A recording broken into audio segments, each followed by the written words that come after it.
Who won the Nobel Prize in the Caribbean? Derek Walcott won the Nobel Prize for Literature in 1992, bringing Caribbean literature to international attention. Born in St. Lucia, West Indies, of Black, Dutch, and English descent, he grew up speaking Creole patois at home and learning English in school. Walcott's interest in drama dates back to his college days.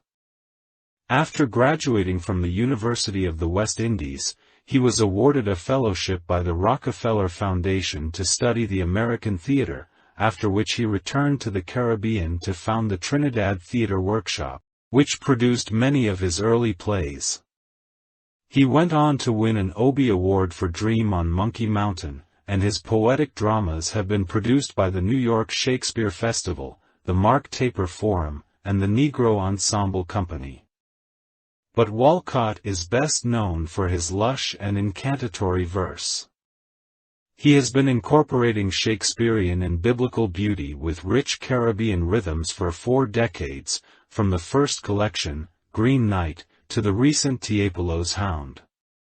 Walcott's epic poem Omeros weaves classical Greek, African, English, and island traditions into a new kind of origin myth.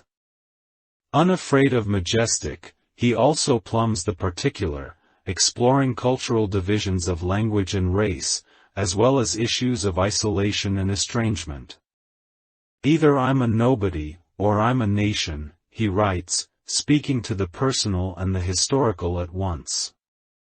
As author Pico Iyer suggested in Time magazine, there is no more serious, or more sonorous, writer living. Walcott is also an accomplished painter.